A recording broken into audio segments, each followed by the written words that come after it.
వి gold trusted gold buyers తాకట్టులో ఉన్న బంగారాన్ని విడిపించి ఈ రోజు ఉన్న మార్కెట్ ధరకే కొనబడును. మరిన్ని వివరాలకు సంప్రదించండి 77107720.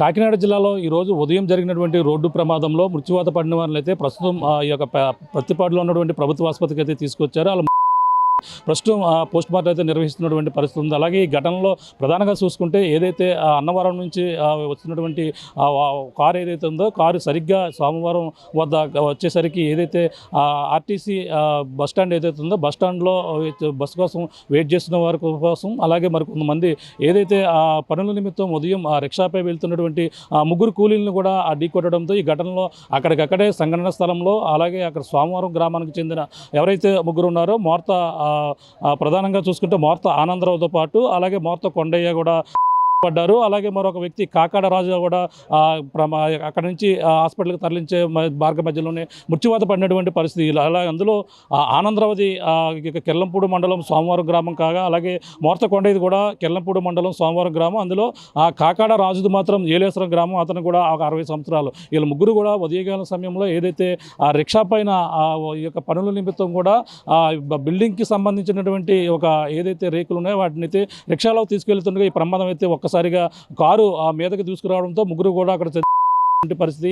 ఈ ప్రమాదంలో మరో ముగ్గురికి తీవ్ర గాయాలు అవ్వడం ప్రస్తుతం కాకినాడ ప్రభుత్వ ఆసుపత్రిలో కూడా చికిత్స అందిస్తున్నారు. ఏదైతే ప్రమాదం జరిగిన వెంటనే జగ్గంపేట నియోజకవర్గ ఎమ్మెల్యే జ్యోతుల నెహ్రూతో పాటు ఆ యొక్క సంఘటన స్థలానికి వచ్చి పరిశీలించినటువంటి పరిస్థితి ఉంది. ముఖ్యంగా మా గాయపడిన వారికి అయితే మెరుగైన వైద్యం అందించాలంటూ కూడా కాకినాడ ప్రభుత్వ ఆసుపత్రిలో ఎమర్జెన్సీ వార్డులో ప్రస్తుతం ఎవరైతే మరో ముగ్గురు కుదరపు చైతన్య 18 సంవత్సరాలు జగ్గంపేట మండలం ఇరుపాక గ్రామానికి చెందినటువంటి యువతి, అలాగే చిరుపల్లి పనిశ్రీ 18 సంవత్సరాలు, ఆమె కూడా ఇరుపాక, ఇద్దరు కూడా ఉదయం కాలేజీకి వెళ్తూ ఈ క్రమంలోనే ఈ ప్రమాదం సంభవిస్తుంది. ఆ యొక్క బస్ స్టాప్లో బస్ కోసం వెయిట్ చేస్తున్నారు. ఈ నేపథ్యంలో ఒక్కసారిగా కారు వచ్చి వీళ్ళపై కూడా దూసిపోయిన నేపథ్యంలో వీళ్ళకైతే తీవ్ర గాయాలయ్యాయి. అందులో బత్తిన భద్రం అనే కెల్లంపూడి మండలం అతను కూడా సోమవారం అతను కూడా పరిస్థితి విషంకోవడంతో ప్రస్తుతం కుటుంబ సభ్యులు కన్నీరు మున్నీరుగా వెలిపిస్తున్నారు. ఈ ముగ్గురికి కూడా మెరుగైన వైద్యం అందించాలంటూ కూడా రాజ్యసభ సభ్యులు సానా సతీష్ కూడా అక్కడికి చేరుకున్నారు. ప్రభుత్వ ఆసుపత్రిలో వారిని పరామర్శించి మెరుగైన వైద్యం అందించాలంటూ కోరుతున్నారు. ప్రస్తుతం మనం ప్రతిపాడు ప్రభుత్వ ఆసుపత్రి వద్ద ఉన్నాం.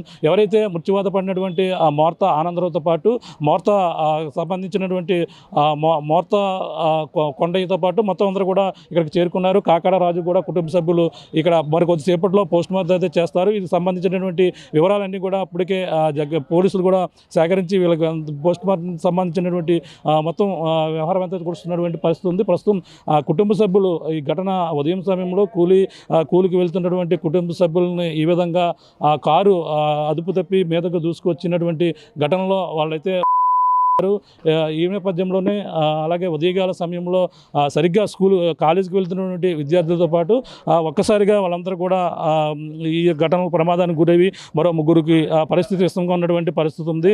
అలాగే ఇప్పుడు ఏదైతే కుటుంబ సభ్యులు ఉన్నారో మాట్లాడే ప్రయత్నం చేద్దాం.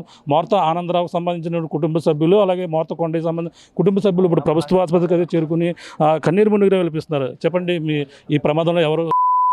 మా నాన్నగారు మోర్త ఆనందరావు అండి. అలాగే ఇంకొక అబ్బాయి మోర్త కొండయ్య అని మా చింతాతయ్య గారి అబ్బాయి అండి. ఆయన కూడా అలాగే అలా జరిగింది అంటున్నారు. అసలు ఉదయం కాలం ఎక్కడికి వెళ్తున్నారండి? వీళ్ళు ఉదయం ఎవరి పనులు వాళ్ళు చేసుకున్నాక వీళ్ళు కష్టపడి పని చేసుకునేవాళ్ళు అండి. వీళ్ళ పనుల్లోకి వెళ్తున్న క్రమంలో బస్ షెల్టర్ దగ్గర సోమవారం ఉన్నారు. వీళ్ళు ఈ కారు అయినా వాళ్ళు పెళ్ళికనే ఏదో వెళ్ళి అంటున్నారు. వెళ్ళి వస్తా నిద్దట్లో మనోడు వీళ్ళ మీద అందరి మీద బస్ షెల్టర్ బస్ కోసం ఉన్న వాళ్ళని వీళ్ళని అందరినీ కలిపి వేగంగా గుద్దేసాడండి. అతను స్పాట్లోనే హాస్పిటల్కి వచ్చాక ఒకరు చనిపోయారండి. ఇంకో ముగ్గురిని కాకినాడ హాస్పిటల్కి తీసుకెళ్ళారండి. వాళ్ళు కూడా అనుమానంగానే ఉన్నారని చెప్తున్నారు. అంటే ఏ పని చేస్తుంటారండి వీళ్ళు? అంటే అక్కడ రిక్షా ఒకటి బైక్ని కూడా ఢీ కొట్టింది. ఆ రిక్షా మీద వెళ్తున్న వాళ్ళే మీ నాన్నగారు? అవునండి. రిక్షా మీద ఒక తాపీ మేస్త్రిని అక్కడ తాపీ పని అల్పరా కలిపి ఈ బాక్సులు పిల్లర్స్ వేసే బాక్సులు పట్టుకెళ్ళాలని వస్తే వెళ్ళారండి మా నాన్నగారు. వెళ్తే ఆ వెళ్ళే క్రమంలో ఈ బైక్ మీద అయినా ఈ అల్పరు మా నాన్నగారు ముగ్గురు కలిసి రోడ్ సైడ్ అంటే వెళ్తూ ఉన్నారు. కరెక్ట్గా అక్కడ బస్ స్టాండ్ కాడ ఇంకో ముగ్గురు నుంచుని ఉన్నారు. వీళ్ళు అలా కలిపి అక్కడ దారిలో వెళ్తున్న క్రమంలో వీళ్ళందరినీ కలిపి కుద్దాడండి.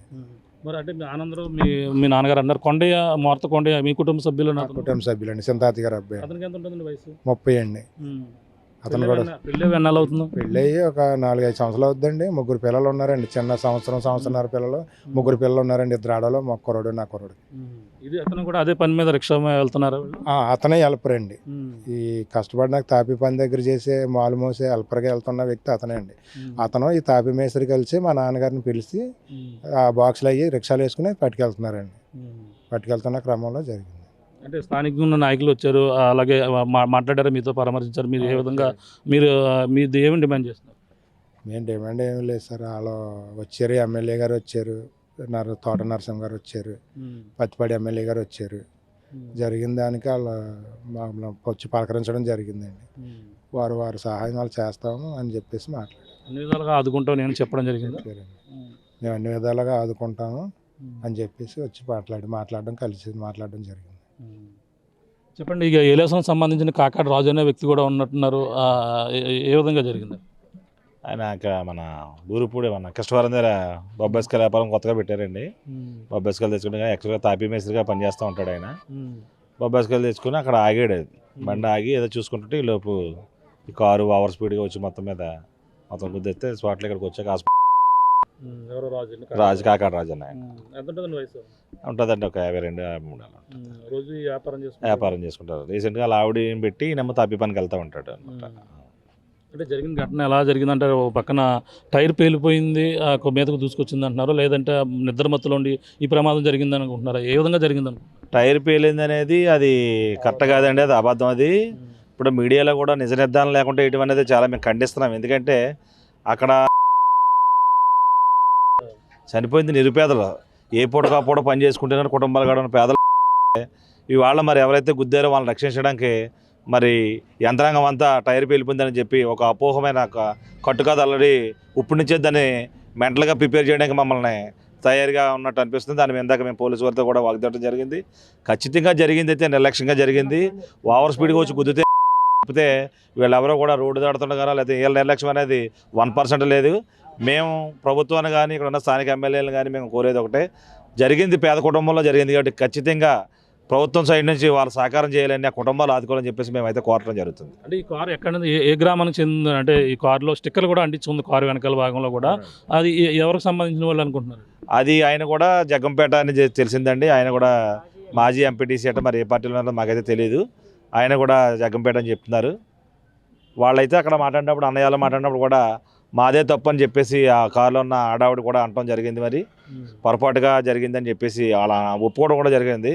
కానీ ఇంకా తెలియదు ఏముంది, ఇంకా పెద్దలకు ఒక న్యాయం, పేదలకు ఒక న్యాయం కాబట్టి వాళ్ళు ప్రయత్నాలు చేస్తారు. మేమైతే నష్టపోయాం కాబట్టి ఖచ్చితంగా బాధ్యతలు న్యాయం చేయమని కోరుతున్నాం. అంటే ఇప్పుడు కారులో పెళ్లి కొడుకు పెళ్లి కూతురు ఉన్నారు, లేదు కేవలం పెళ్లి బృందం ఉన్నారు? అందులో లేరండి, పెళ్లి కొడుకు పెళ్లి కూతురు లేరండి, ఇల్లు వస్తున్నారండి అంతేండి. తండ్రి పేరెంట్స్ అని వాళ్ళు ఉన్నారు అంతే.